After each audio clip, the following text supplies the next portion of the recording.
A big thank you to Squarespace for sponsoring this week's video. If you need a website or a domain, go to squarespace.com/James for 10% off your first purchase.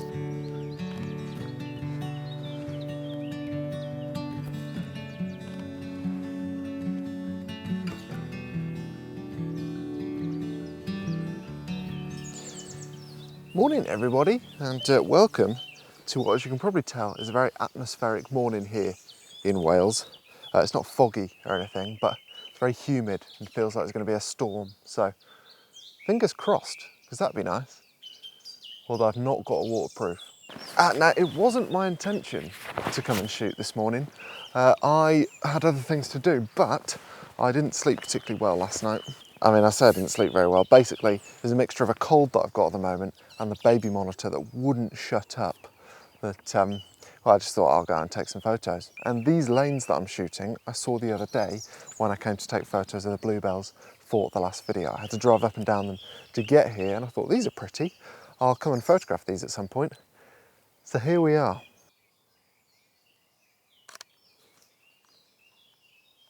I do really love this time of year for taking photos, especially on moody, wet days.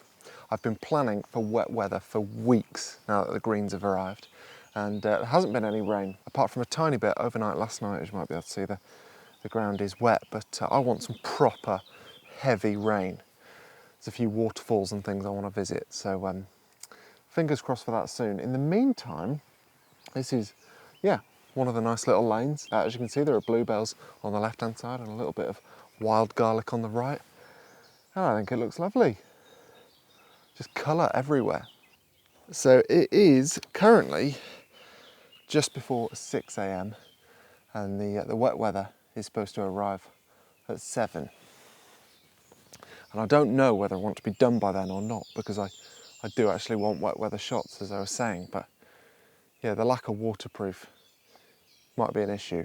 I mean, it's probably not the end of the world if I get a little bit wet. That's quite nice.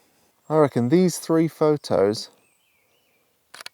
with the lane, the bluebells and now the garlic, I think they'll go quite well together as a set, like a stacked set on top of each other on Instagram or various other places like that.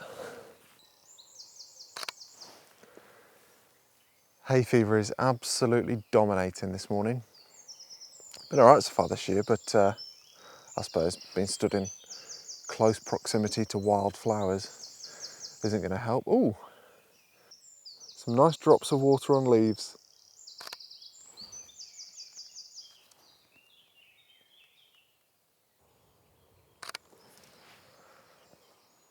I quite like this.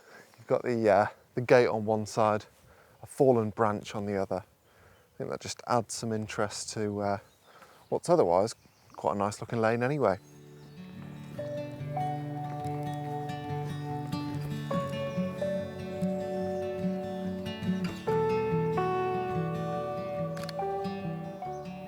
This is quite a nice scene. You've got wild garlic either side of the lane. Sorry, I'm whispering again because there's another cottage behind me. You've obviously got the lane itself, then a track leading down to a gate behind which is a sheep that's looking at me. Then towards the background, you've got a tree behind the sheep that's kind of been framed a little bit by the tree above me, and you've got the hill way in the distance that's kind of covered in some nice low cloud / mist. It's all very nice, and I'm currently shooting it at 35mm on my f1.4 35 GM lens. Shooting mostly at f1.4 this morning actually, and having fun doing so.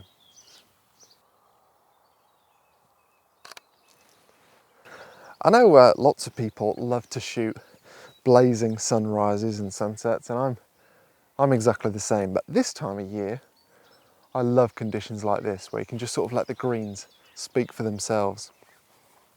And actually it gets so overwhelming that I find I kind of dull down the greens in my edits a lot of the time, but it's nice that they can just kind of breathe in the set. That sounds very arty, doesn't it? Breathe in the scene.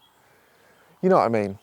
If there was loads and loads of light now, the greens would not get all the attention, whereas on a morning like this, I think they do. Also, a word on primes. I've spoken a lot about primes recently, but a lot of people talk about the benefits of primes such as sharpness, and a lot of the time primes are very sharp.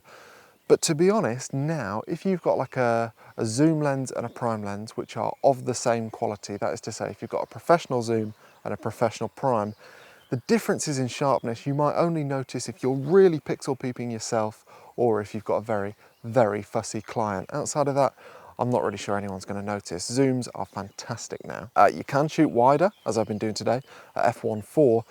The biggest benefit I see though with shooting with primes is that you're forced, I was going to say, to zoom with your feet.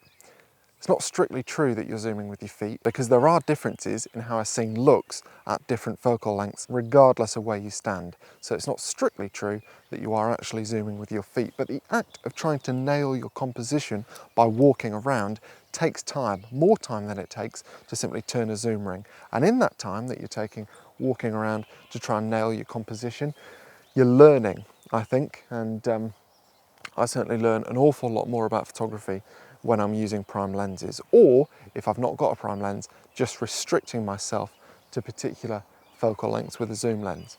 So yeah, basically the act of having to do this, yeah, and then this, and then this, and then this, is all stuff that you might do to some extent with a zoom lens, but I think you do it an awful lot more with a prime lens, and it teaches you a lot about looking in the corners of your frame, noticing elements that you might not notice if you were using zooms. I think it's invaluable. And as I say, you don't have to use a prime lens to be able to do it. You just have to be able to discipline yourself to practice with individual focal lengths without zooming. And I think it's a fantastic tool, learning tool. Continue going down the hill, I think.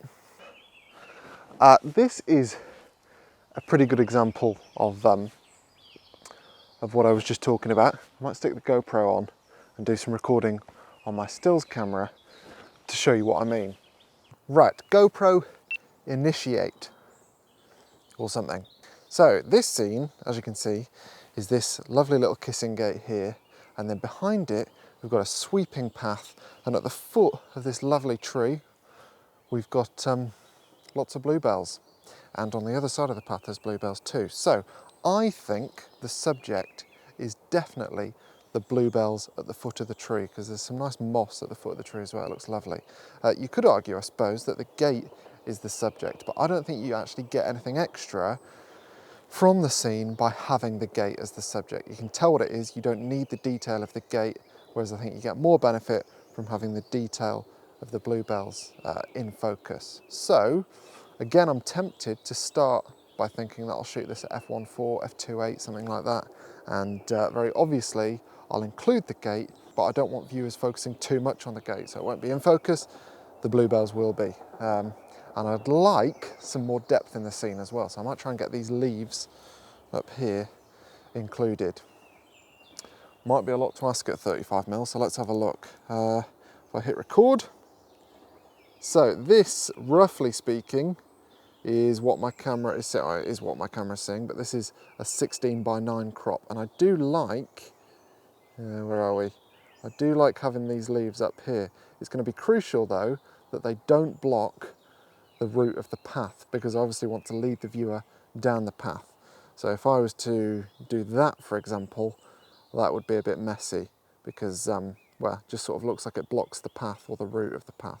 So it needs to be more like that as far as the leaf is concerned. I also want to get the majority of the gate, if not all of it.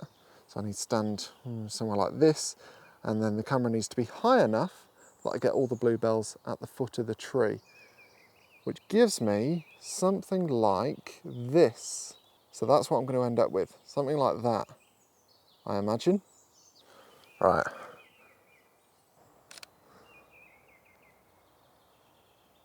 I might also try a landscape shot, but on the landscape shot I'm not so fussed about having every single bit of the gate. So long as you can tell it's a gate, then I think that gives enough of a flavour of what's going on in the scene. Also not so fussed about foreground depth. Right, then a couple not including the gate at all.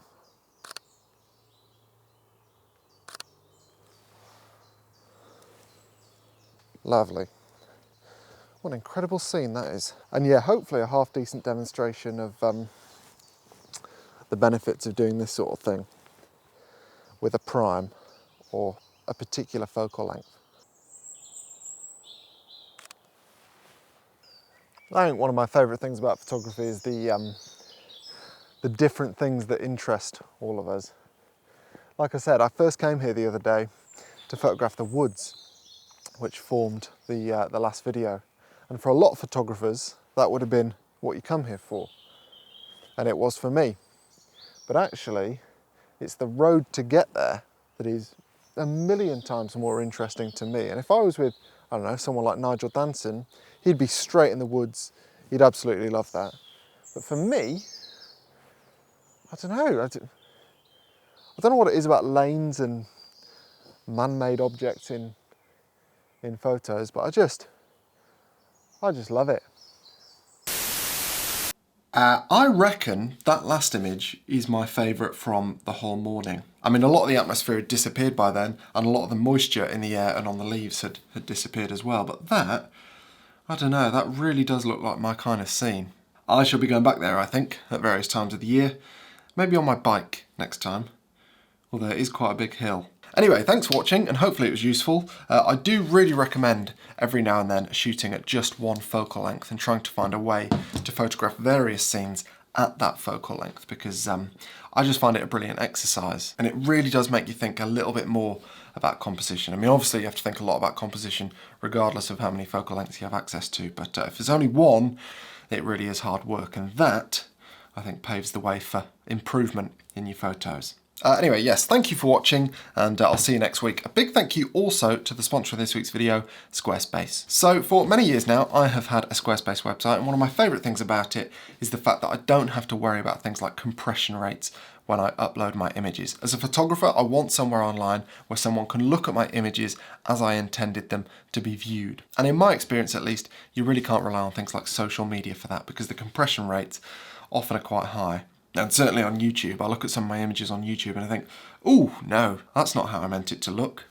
Luckily, on Squarespace, that's really not a problem. So you simply drag and drop to upload your images, and Squarespace takes care of all the resizing for different devices and screen sizes and all that kind of stuff. It's super simple, but really, really effective. So if you're a photographer looking for a portfolio or maybe an online store, then definitely check out Squarespace. And you can do so by going to squarespace.com to start a free trial. And after that, if you'd like to make a purchase, then go to squarespace.com/James and you'll get 10% off that first purchase. And a big thank you to them for their continued support of this channel. It's much appreciated. And for allowing me to have a website where my images look like I want them to look. Right, I'm going to go and have a lie down because this morning was early, and as you can probably hear, I've still got this cold. So that's fun.